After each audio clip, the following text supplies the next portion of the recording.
नमस्कार, सुप्रभात। स्वागत आज की प्यारी सी सुबह में आप सभी प्यारे प्यारे दर्शकों का। मित्रों, कहते हैं कि असंभव कार्य भी संभव है यदि उम्मीद बनाए रखने का हुनर आपके अंदर है। सचमुच संभव और असंभव के बीच का जो अंतर है वो हमारे अंदर की दृढ़ता, उम्मीद और साहस के कारण ही होता है। यदि हमारे अंदर दृढ़ता है कि मैं हर कार्य को कर सकता हूँ, तो हम असंभव को भी संभव कर दिखाते हैं। और वहीं यदि मन में थोड़ा-सा द्वंद है, दुविधा है, हो पाएगा या नहीं हो पाएगा, तो बहुत सहज से सहज कार्य भी हमें कठिन लगने लगता है, असंभव सा प्रतीत होने लगता है। तो क्यों ना हम दृढ़ता को बनाए रखें और दिन में आने वाली जो भी चुनौतियां हैं, बातें हैं, बहुत ही साहसपूर्वक उम्मीद रखते हुए कि हम इसमें सफल होंगे, आगे बढ़ें। तो ये जो उम्मीद है, ये जो साहस है, हमारी दृढ़ता है, वो हर असंभव कार्य को भी संभव करती चलेगी। तो इस सुंदर बात के साथ कि आज हर बात को आप संभव करते चलें, चलते हैं आज के सुवाक्य की ओर। संभव की सीमा जानने का एक ही तरीका है, असंभव से भी आगे निकल जाना। स्वामी विवेकानंद। अक्सर कहा जाता है कि अपनी सीमाएं तोड़ दो। आप अपनी क्षमता को तब तक नहीं जान सकते जब तक आप खुद को और अधिक जोर से नहीं लगाते। दोस्तों, यह सब हमारी सोच पर आधारित है। एक बार जब मैं समझ जाऊं कि प्रभु ने मुझे महान उपलब्धियों के लिए बनाया है, तो मेरा स्वाभिमान बढ़ेगा। लेकिन कभी नहीं रुकने के लिए हमें आत्म प्रेरित होने की आवश्यकता है। अन्यथा हम चुनौतियों को कठिन समस्याओं के रूप में देख सकते हैं और निराश हो सकते हैं। असीम शक्ति वाले परमात्मा को याद करना ही मेरे सीमित व्यक्तित्व से बाहर आने का उपाय है। मित्रों, कहते हैं सोच को सच में बदलते देर नहीं लगती। इसीलिए कहा भी जाता है कि सोच कर सोचो कि क्या सोचने जा रहे हो। क्योंकि यदि हम नेगेटिव सोचते हैं, व्यर्थ सोचते हैं, तो वो हमें निराशा की ओर, बीमारियों की ओर धकेल देता है। साइकोलॉजिस्ट भी इस बात को मानते हैं कि हमारी बहुत सारी शारीरिक, मानसिक बीमारियों के कारण हमारे नकारात्मक सोच, ज़्यादा सोचने की ही आदत है। तो हम भी देखें कि छोटी-छोटी बातों को लेकर कहीं हम बहुत ज़्यादा तो नहीं सोचते, बहुत नकारात्मक तो नहीं हो जाते। और यदि ऐसी आदत है तो इससे हम ऊपर उठें और सकारात्मक चिंतन की ओर बढ़ें। तभी हमारा मन, हमारा तन, हमारी संबंध और हमारा जीवन खुशहाल रहेगा। तो आप सदा खुशहाल रहें। इन्हीं कामनाओं के साथ आइए चलते हैं अगले सेगमेंट सेहत की ओर। ओम शांति। स्वागत है आपका A to Z Indian superfood series में। आज का अल्फ़ाबेट O और O से सबसे वंडरफुल सुपरफूड है ऑरेंज। ऑरेंज में हम सब जानते हैं कि हाई अमाउंट में विटामिन सी है, बाकी भी बहुत सारे विटामिन्स हैं, लेकिन मेनली विटामिन सी है जो हमारी इम्यून सिस्टम को बढ़ाता है, जो हमें हेल्दी रखने में मदद करता है। और ऑरेंजेस अगर हम रेगुलर बेसिस पे खाते हैं तो हमारी स्किन भी अच्छी होती है, हमारा पेट भी साफ़ रहता है। और ऑरेंज क्योंकि सीजनल है, पूरे साल हमें नहीं मिलता है, तो हम सिर्फ विंटर्स में ज़्यादा करके ऑरेंजेस खाते हैं। लेकिन ऑरेंज के बहुत सारे और भी फ़ायदे हैं। अगर आप ठंडियों में जब ऑरेंजेस मिलते हैं और आप संतरे को ख़रीद कर उसका छिलका, क्योंकि हम छिलके को फेंक देते हैं, उस छिलके को अगर आप बचा के रखते हैं और धूप में सुखा कर इसका पाउडर बना के रखते हैं, इस पाउडर को अलग अलग तरीके से हम यूज़ कर सकते हैं। हम अलग अलग तरीके से इसका बेनिफिट हमें मिल सकता है। तो इस पाउडर को आप स्किन पर फेस पैक की तरह लगाएंगे तो ये बहुत अच्छा स्किन ब्राइटनिंग फेस पैक इससे बन सकता है, जहाँ पे हम इस पाउडर के साथ साथ में थोड़ा सा दही मिला कर के लगा सकते हैं। और अगर आपकी बालों की बहुत ज़्यादा समस्या है, यानी कि बाल झड़ना या फिर बाल में बहुत डैंड्रफ होना, तो हम हेयर पैक भी इसका बना सकते हैं, जहाँ पे हम ये जो पाउडर है, ऑरेंज पील का जो पाउडर है उसके छिलके का, उसमें हम या तो गुलाब जल मिला लें या फिर हम सादा पानी, टैप वाटर मिलाकर उसका पेस्ट बनाकर स्कैल्प में लगा सकते हैं। तो कभी कभी बहुत ज़्यादा स्कैल्प में खुजली होने के कारण काफ़ी लोगों को होता है, फोड़े हो जाते हैं। तो उस फोड़े के लिए ये बहुत अच्छा एक रामबाण जो घरेलू उपाय है, जिससे आपकी स्कैल्प बहुत साफ रहेगी, इन्फेक्शन नहीं होगा, आपके हेयर ग्रोथ में भी काम आएगा। तो ऑरेंजेस विंटर में तो हमें एज अ फ्रूट खाने को मिल रहा है, लेकिन आप इसे संभाल के रखेंगे इसके छिलके को, तो बाकी के सीज़न में भी, समर और मॉनसून में भी यूज़ कर सकते हैं हेयर पैक और फेस पैक बनाकर। तो आपके पास अगर ऑरेंज के पील अभी पड़े हैं तो किस लिए वेट कर रहे हैं, स्टार्ट कर दीजिए उसका पाउडर बनाना, उसको सुखाकर। Stay fit, stay healthy. Thank you. Om Shanti. मित्रों, कहीं लिखा था कि कुएं में झुककर उतरने वाली बाल्टी भरकर बाहर आती है। जीवन का भी यही गणित है, जो झुक कर चलता है वही प्राप्त करता है लोगों का स्नेह, सहयोग और सम्मान।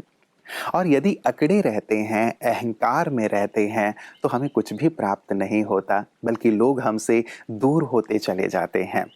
और झुककर चलने का एक और बहुत बड़ा फायदा ये है कि हमें सबकी दुआएं प्राप्त होती हैं।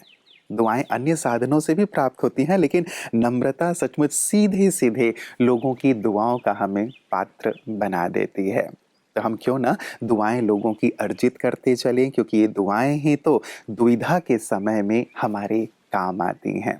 और कौन सी बातें हमारी दुआओं के खाते को बढ़ाती जाती हैं, इस पर भी ज़रूर चिंतन कीजिएगा। लेकिन आइए इसी सुंदर बात के साथ चलते हैं अपने अगले सेगमेंट काव्य तरंग की ओर।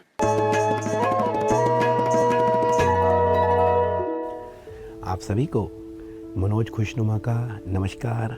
ओम शांति। समाज में बुजुर्गों की महत्वपूर्ण भूमिका को दर्शाती हुई प्रस्तुत है ये काव्य रचना दुआओं का दरिया। दुआओं का दरिया। उम्र के पेड़ का ये फल बहुत बढ़िया, गमों को भुलाने खुशी पाने का जरिया। उम्र के पेड़ का ये फल बहुत बढ़िया, गमों को भुलाने खुशी पाने का जरिया। कहते हैं जिसको हम अनुभवी नजरिया, कहते हैं जिसको हम अनुभवी नजरिया। बुजुर्गों का दिल है दुआओं का दरिया, बुजुर्गों का दिल है दुआओं का दरिया। जीवन का है ये खूबसूरत पड़ाव, मन में हो सार्थक विचारों का बहाव। जीवन का है ये खूबसूरत पड़ाव, मन में हो सार्थक विचारों का बहाव। शांति और प्रेम की ये सुखमय डगरिया, शांति और प्रेम की ये सुखमय डगरिया। बुजुर्गों का दिल है दुआओं का दरिया, बुजुर्गों का दिल है दुआओं का दरिया। तपन में मिले जैसे तरवर की छाया, परिवार पर रहता बुजुर्गों का साया। तपन में मिले जैसे तरवर की छाया, परिवार पर रहता बुजुर्गों का साया। गमों को अपने ही दिल में समाते, अपनों पे खुशियों की खाने लुटाते। गमों को अपने ही दिल में समाते, अपनों पे खुशियों की खाने लुटाते। अरे ममता बरसाए ये प्यार की बदरिया, ममता बरसाए ये प्यार की बदरिया। बुजुर्गों का दिल है दुआओं का दरिया, बुजुर्गों का दिल है दुआओं का दरिया। दुविधा ले कोई जो पास इनके आए, दुविधा ले कोई जो पास इनके आए। समाधान पाए संतुष्ट होके जाए, समाधान पाए संतुष्ट होके जाए। उम्मीदों की खोले ये खिड़की की बढ़िया, उम्मीदों की खोले ये खिड़की की बढ़िया। बुजुर्गों का दिल है दुआओं का दरिया, बुजुर्गों का दिल है दुआओं का दरिया। और देखिए बुजुर्गों की दुआओं में क्या क्या हमें मिलता है कि भोर की हों जैसे ताज़ा हवाएं, बुजुर्गों की होती हैं ऐसी दुआएं। भोर की हों जैसे ताज़ा हवाएं, बुजुर्गों की होती हैं ऐसी दुआएं। आनंद सागर की इनमें लहरिया, आनंद सागर की इनमें लहरिया। बुजुर्गों का दिल है दुआओं का दरिया, बुजुर्गों का दिल है दुआओं का दरिया। तो निष्कर्ष क्या है कि हमें बुजुर्गों का सदा सम्मान करना चाहिए। तो मित्रों, बुजुर्गों का सदा ही कीजिए सम्मान, इनकी दुआओं से हो जिंदगी आसान। बुजुर्गों का सदा ही कीजिए सम्मान, इनकी दुआओं से हो जिंदगी आसान।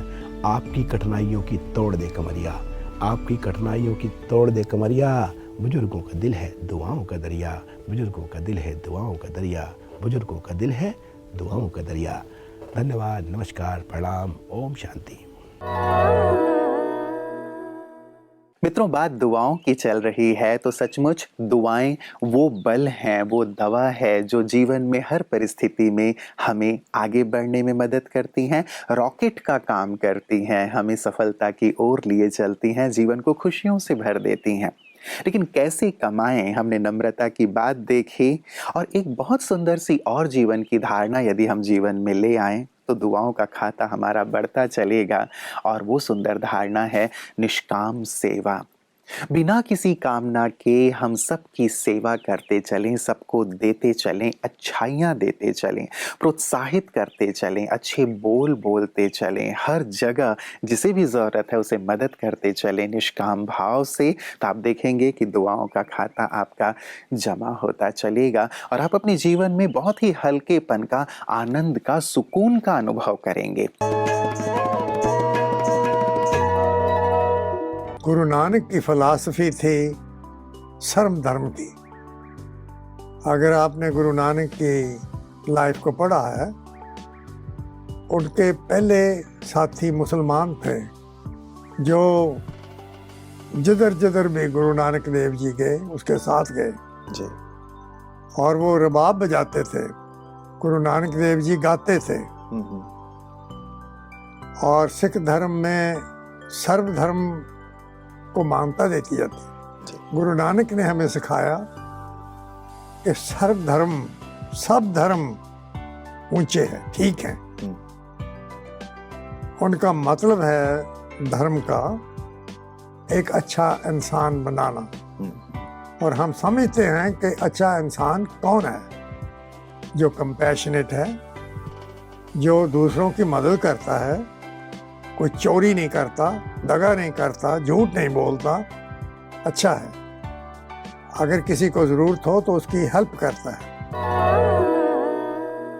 मित्रों, जाते जाते जहाँ से शुरुआत की थी वहीं अंत करूँगा कि हम किसी भी कार्य को असंभव ना समझें। जो असंभव लग रहा है उसकी ओर ज़रूर बढ़ें, वो कार्य सहज होता जाएगा, संभव होता जाएगा। नेपोलियन कहा करते थे कि मेरी डिक्शनरी में तो असंभव शब्द ही नहीं, ये तो मूर्खों की डिक्शनरी में होता है। और सचमुच इम्पॉसिबल वर्ड को भी यदि हम देखें तो यही कहता है वो कि आई एम पॉसिबल। तुम एक कदम आगे तो बढ़ो। कई बार हम कुछ चीज़ों के लिए मान के बैठ जाते हैं कि इस चीज़ को सीखा नहीं जा सकता, ये मेरे लिए असंभव है, ये कार्य किया नहीं जा सकता, ये मेरे लिए असंभव है। उन लोगों को देखें जिन्होंने इसे संभव कर दिखाया है, जो बहुत ही सहजता से इसे करते हैं, जिनके लिए बाएं हाथ का खेल है। जब वो इस कार्य को कर सकते हैं, हम क्यों नहीं कर सकते? बस आवश्यकता है दृढ़ता पूर्वक, हिम्मत पूर्वक एक कदम आगे बढ़ाने की और सतत प्रयास करते रहने की। फिर हर चीज़ हमारे लिए सहज, सुगम, सरल और संभव हो जाएगा। तो आपके हर सपने आपके लिए संभव हों, सहज हों, सरल हों। इन्हीं शुभकामनाओं के साथ नमस्कार। ओम शांति।